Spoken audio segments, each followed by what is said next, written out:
Hey guys, and welcome back to another video.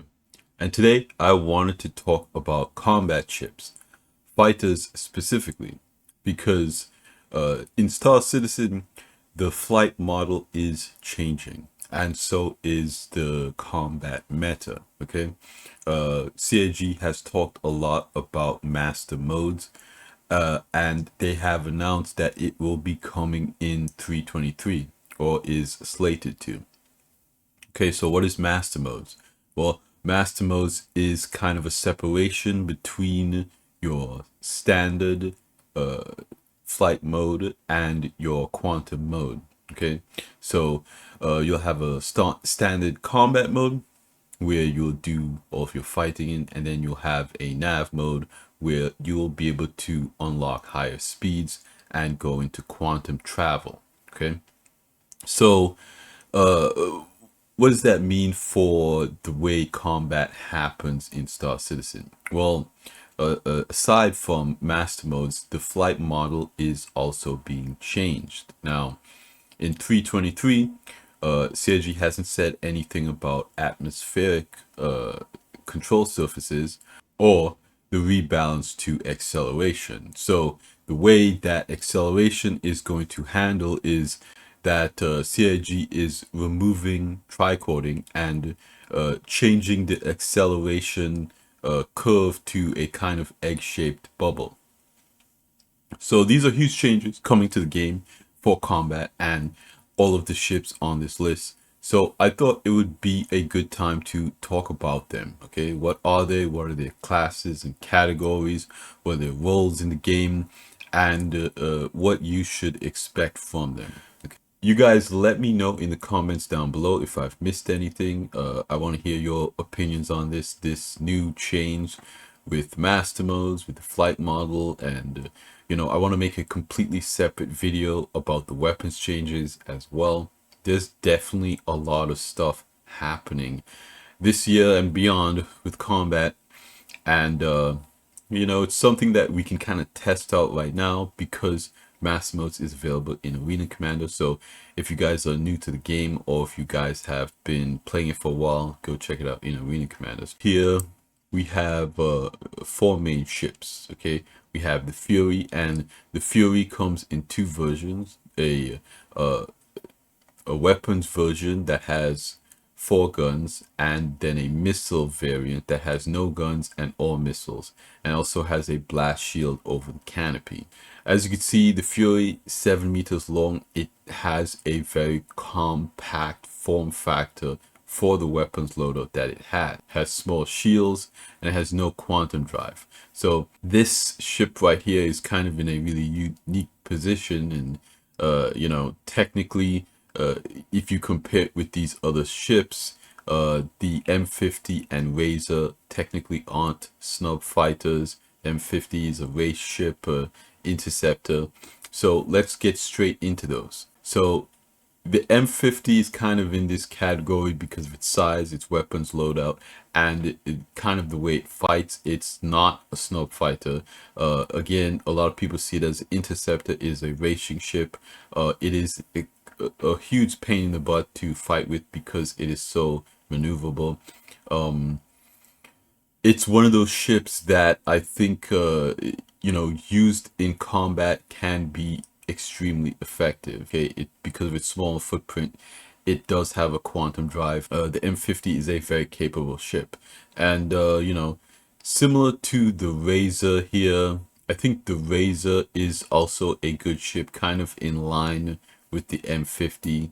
It's not as capable, I would say, as the M50 because it's again a dedicated racing ship. It does have multiple variants though, and then we get to the P-52 Merlin. This is another one of those ships that is very agile.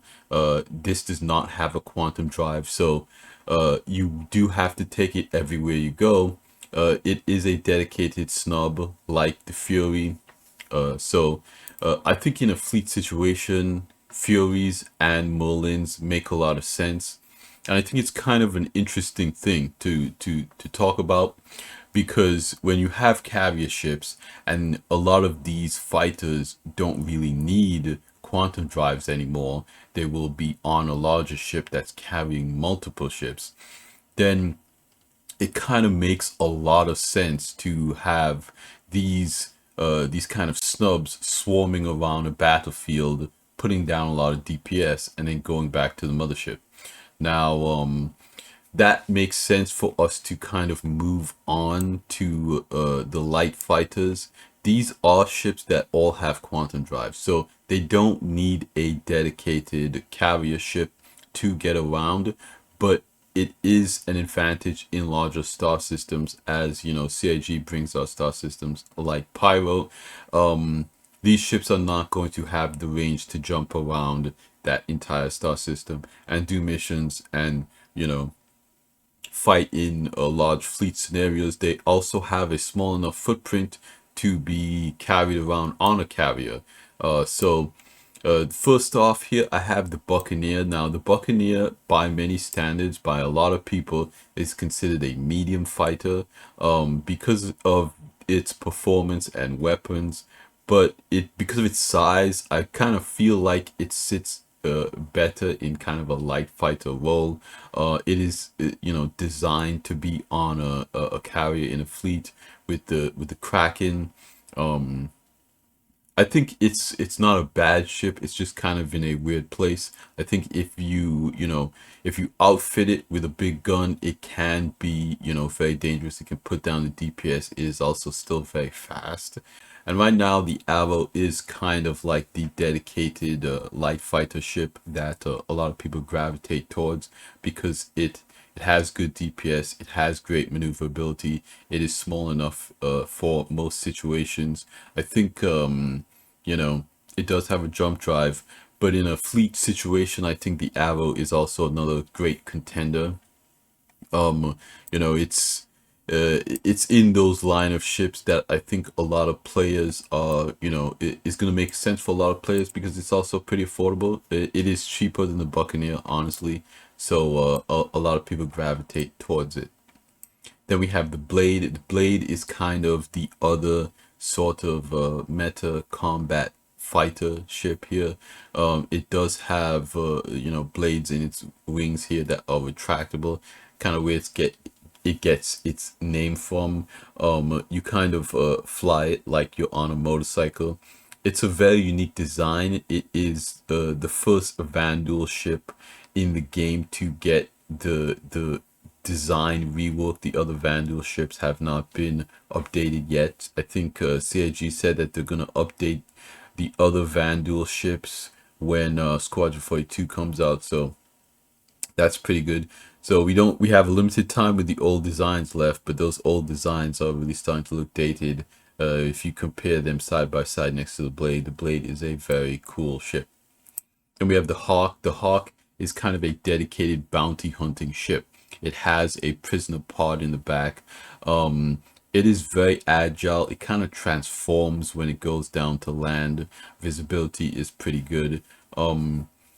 It's a pretty good ship. I know a lot of people like using the Hawk for PvP. Again, it's kind of designed to be in that role, to be able to capture NPCs and players and put them in their prisoner pod and you know, take them back. Then we have the Aurora LN, the Legionnaire variant of the Aurora. This has good guns, it has missiles. You know, the Auroras have pretty good maneuverability and can be a pain in the butt to you know, medium and heavy fighters in dog fighting. And if you're a good pilot, you can be pretty effective in an Aurora. Then we have the 125A. This really isn't anybody's choice in a PvP situation. It's pretty good in a straight line. Its maneuverability is not bad. Its weapons DPS is on par with something like the Aurora, but for some reason, a lot of people really don't like the way that it handles right now. Again, with the rebalance, I have no idea where any of these ships are going to land in terms of performance, but most people don't really gravitate towards the 100 series for any type of serious combat. But its advantages are that it has, again, you know, a bed to log out in. really the first on this list to have a bed that you can long out in, a little bit of storage in the back as well. And then we have the Gladius. Okay, the Gladius is another kind of, in the sweet spot meta ships that a lot of people gravitate towards too, because it has, decent weapons, hard points. It has good visibility. It has good maneuverability and performance. I mean, you really can't go wrong with a Gladius. Right now, the Gladius is kind of that, one of the primary ships of Squadron 42. So it's a lot closer to Gold Pass, I believe. It's the ship that CIG kind of uses to set the benchmark for what it wants to do with the flight model and the handling and the weapons and all that stuff. It's kind of the test bed ship for CIG to do all of that stuff in. So from that standpoint, it makes a lot of sense for, combat players to get proficient with this ship. Then we have the Mustang. It has pretty good maneuverability and firepower. It can be a pain or hassle for a heavy fighter, but it doesn't have a lot of shields. Its maneuverability is okay. In the hands of a skilled pilot, even a Mustang can be very effective. Then we have the Talon here. For a while, the Talon was one of the kind of meta light fighter ships. It's very maneuverable, had good DPS. The Talon is again in a series of ships. There's another Talon, the Talon Shrike, which is a missile variant. I think that again, when CIG goes through and rebalances everything, it might be worth taking a second look at. It's not a bad ship. It doesn't come in at a bad price or anything like that. I think it's about $100. I don't think it's available right now though, but the price is not bad, the performance is not bad. It's a cool looking ship. It's not everyone's cup of tea. This bird-like design, not everyone really goes for those alien ships, the alien designs, but it's not a bad ship.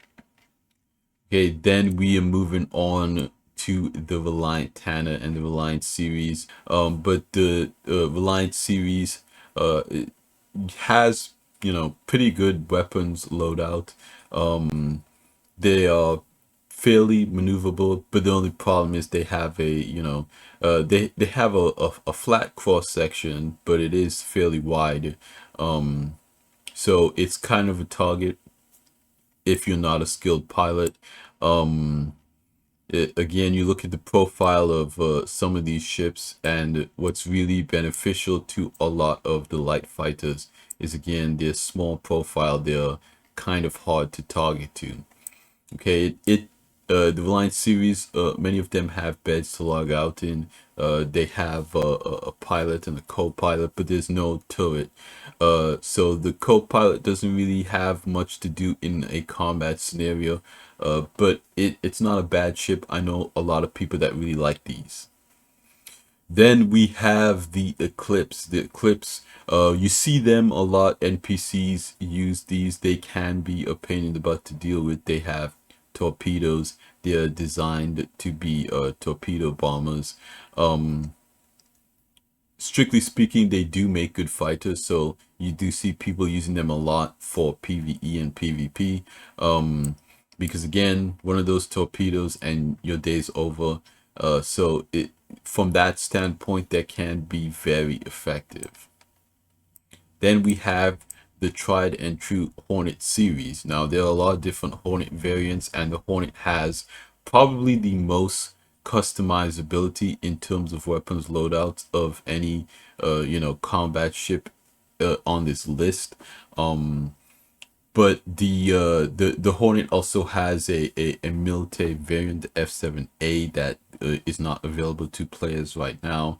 But the Hornet F7C is kind of right now the best medium fighter in a fleet scenario.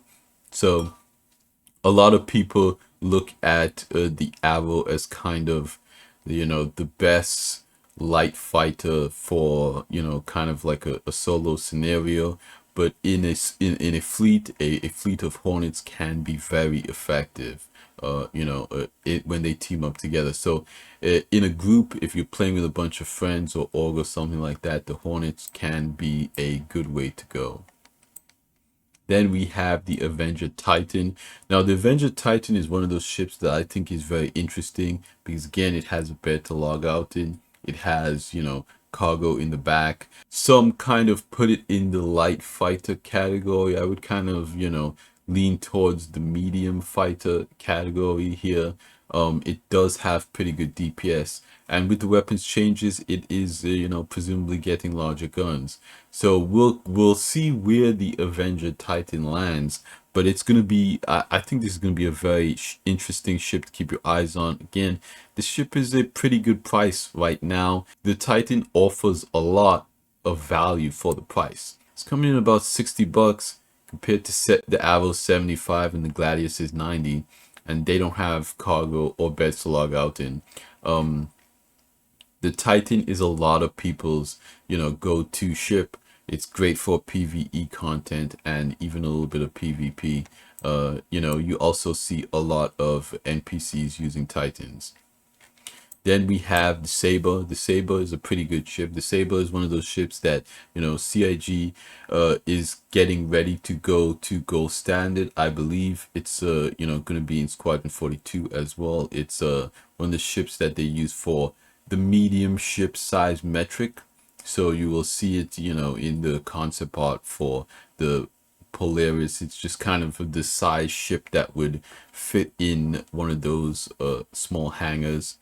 It has pretty good DPS, pretty good handling. It really sits in a good place in the medium fighter category. A lot of people do like it to do PvE content.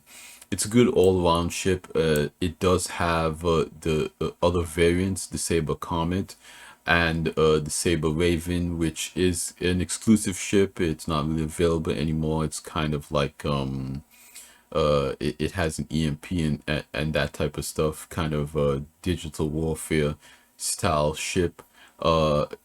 It's also a lot of people's it is a big fan favorite because of its design.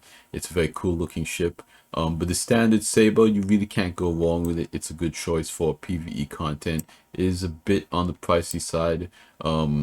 But yeah, I don't know where it's going to land in game. That's another thing. CIG is changing the price of in-game ships. Some ships are getting cheaper, so there's no reason to freak out yet. But some ships are getting a little bit more pricey. So we'll see where a lot of the price of these combat ships end up. Then we have the Defender. This is the primary brand new combat ship. It has a pilot and a co-pilot. The co-pilot doesn't really do anything. It has pretty good pilot control, DPS, maneuverability, and shields. You see a lot of these. NPCs have used these often in the past. Players like to do these because it has a bed to log out in and a little bit of space if you want to do box missions or anything like that. It is very pricey right now for what it is, what is on offer. And then we have the 325A. The 325A is the combat variant of the 300 series. It is a pretty good interceptor, but you don't really see a whole ton of people using them. They're pretty good all-arounders, pretty good in PvE. It just kind of depends. Again, if you're a good pilot and you know what you're doing, you know what role this ship is in, you can be effective with it. But it's just one of those ships where I think, again, there's a lot of better options. Right now, it's pretty competitive, in my opinion, with something like the Avenger. I know a lot of people still like the Avenger a bit more than this ship, but it's a very cool looking ship, and it's one of the OGs in the Star Citizen lineup. Then we have the heavy fighters. Okay, we got the Hurricane. The Hurricane is a two-person fighter. When one person flies this alone, I know a lot of people in the community, they sometimes like to dual box, which is essentially using two PCs and two accounts. It's really one of those things where I think the DPS is good, the shields is good, the performance is good, but not everyone really justifies putting two people in this thing, because you can get similar DPS if you just like if you took two gladiuses out, for instance, versus one hurricane, and there's a pilot and there's a gunner. It's really one of those things where if you have a good pilot and a good gunner, it does make sense to go in a hurricane, versus if you have two good pilots, it might just make more sense to take out two gladiuses or something like that. But if you have one really good pilot and the other person just not a good pilot, it might make more sense to put them in the turret of a hurricane and kind of go. It is a very effective ship, has a relatively small footprint for a heavy fighter, so I think this is going to be very popular in fleet situations. Then we have the Gladiator, kind of forgotten hero. Not not that many people utilize it. It's another two-person heavy fighter. It has good pilot control guns. It has torpedoes. It has pretty good DPS as well. It's not a bad ship, but for some reason it's kind of struggles to find its place in the combat scene. I know a lot of people like using it for PvE missions.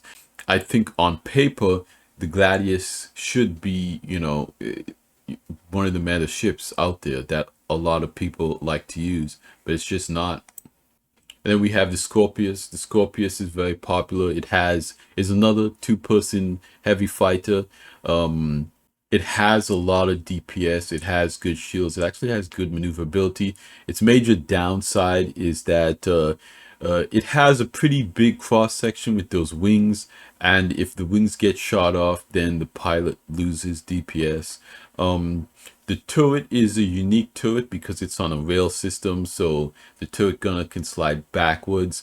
I don't really see a lot of people using that functionality. A lot of people just kind of use it as a regular remote turret, and they keep it on top of the ship because, again, it's a lot easier for the pilot to get into position so the gunner can land shots on whoever you're fighting. If the turret is in a predictable position, if it's at the back, it's one of those things where the pilot's going to struggle getting the gunner in a position to fire accurately, especially in a dogfighting situation.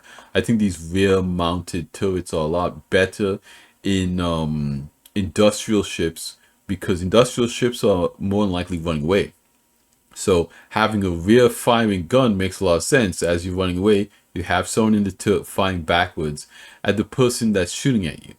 But in a fighter, it doesn't really make a lot of sense, because because the pilot is going to be accustomed of putting the opponent on their nose.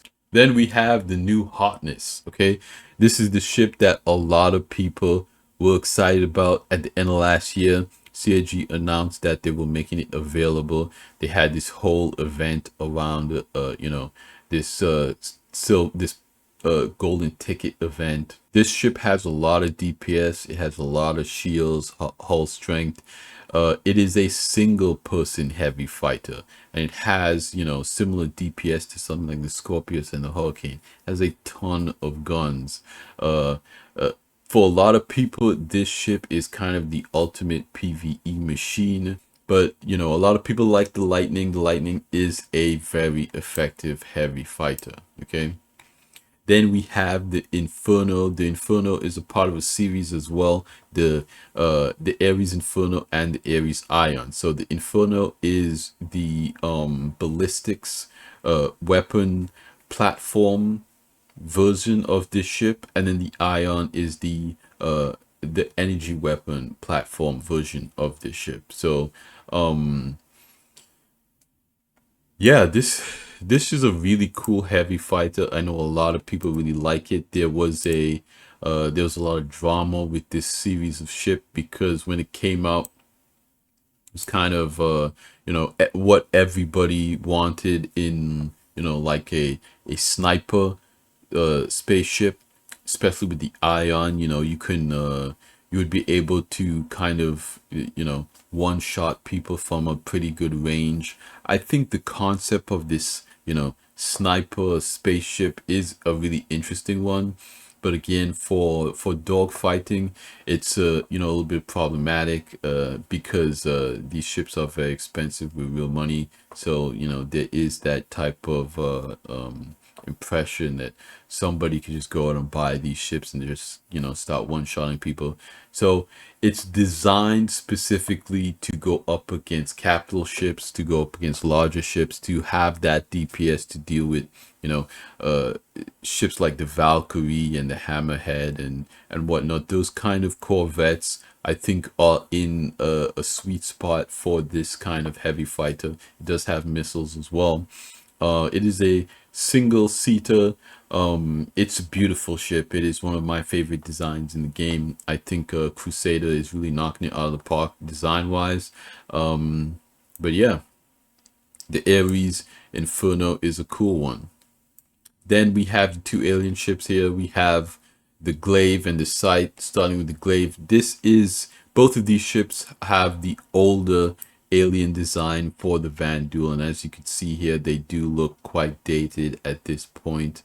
They were cool designs when they came out, but I think CIG wanted to go in a different direction with the Vanduul's ship designs, and they're not the ones that they eventually went with, which you can see if you compare it to the Blade here. It's very different. It's a lot less flashy. It is more organic looking. It does look a bit more alien and less robotic.